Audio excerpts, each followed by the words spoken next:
ওষুধ কার কিনে দিবা? আমি মরে গেলে তুমি কারে বাবা ডাকবা? বাজান আমার ওষুধ শেষ। আসসালামু আলাইকুম দর্শক, আজকে আপনাদের সাথে একটি ভিডিও শেয়ার করব, রিয়াকশান ভিডিও, যেটা ইসলামিক একটা গান। বাবাকে নিয়ে গিয়েছেন ওবায়দুল্লাহ তারেক। সো ওবায়দুল্লাহ তারেক ভাইয়ের এই গানটি বাবাকে নিয়ে গিয়েছেন, অনেক সুন্দর একটি গান, যেটা ইতিমধ্যে হাজারো দর্শকের মন কেড়েছে। তো চলুন কথা না বাড়িয়ে গানটি একবার শুনে নেই। আমি এক হতভাগা বাবা,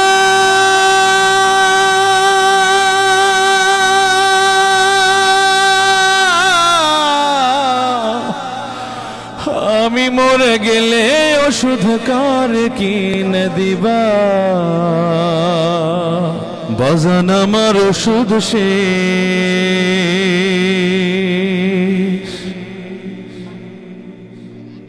ঘন ঘন কাশি হয়,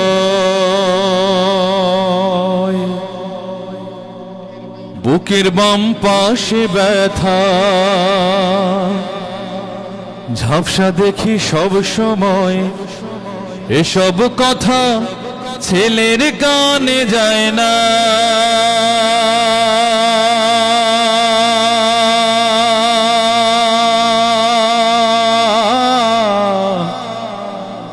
অথচ ছোট্ট বেলায় করতে কত বায়না। আমি এক হতভাগা বাবা,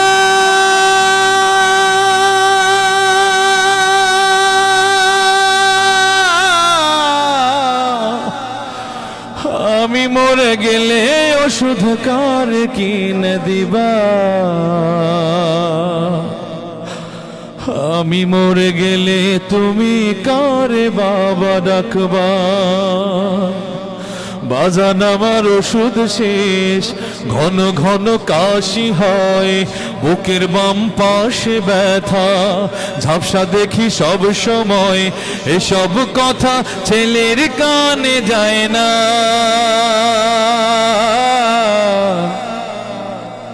অথচ ছোট্ট বেলায় করতে কত বায়না। আমি এক হতভাগা বাবা,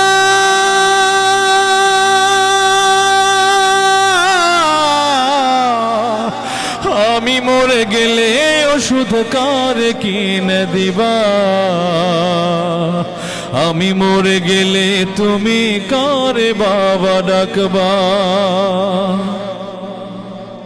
বউটা তোমার কত কিছু চায়, কত টাকা খরচ করো অভিযোগ ছাড়াই। বউটা তোমার কত কিছু চায়, কত টাকা খরচ করো অভিযোগ ছাড়াই। ব্যাংকে তোমার লক্ষ টাকা, আমি চাইলেই পকেট ফাঁকা। মিথ্যায় আর কত কবা?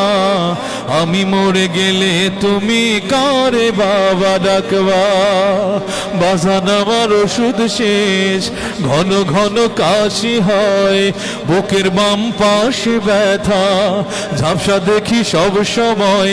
এসব কথা ছেলের কানে যায় না।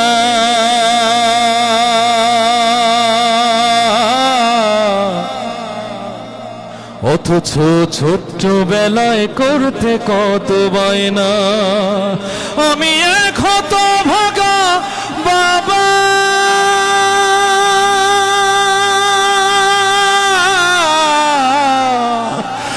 আমি মরে গেলে ওষুধ কার কিনে দিবা?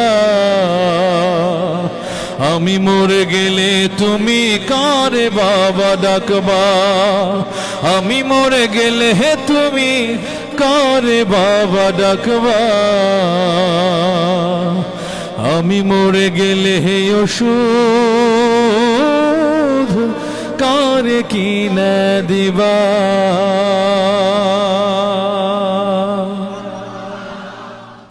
তো দর্শক, গানটি ইতিমধ্যে শুনেছেন, অনেক সুন্দর একটি গান গেয়েছেন। সো আপনাদের যদি গানটি ভালো লাগে অবশ্যই এই গানটি শেয়ার করে দেবেন এবং যাদের এখনও বাবা মা বেঁচে আছে তারা বাবা মাকে সেবা যত্ন করবেন। কারণ যখন আপনি ছোট ছিলেন আপনার বাবা মা আপনাকে বড় করেছে। আপনি যখন বাবা মার কাছে যা কিছুই আবদার করেছেন সব কিছুই পেয়েছেন, কখনো মানা করে নাই। তো আপনার বাবা মা এখন বৃদ্ধ হয়েছে, তারা ছোট বাচ্চাদের মতো।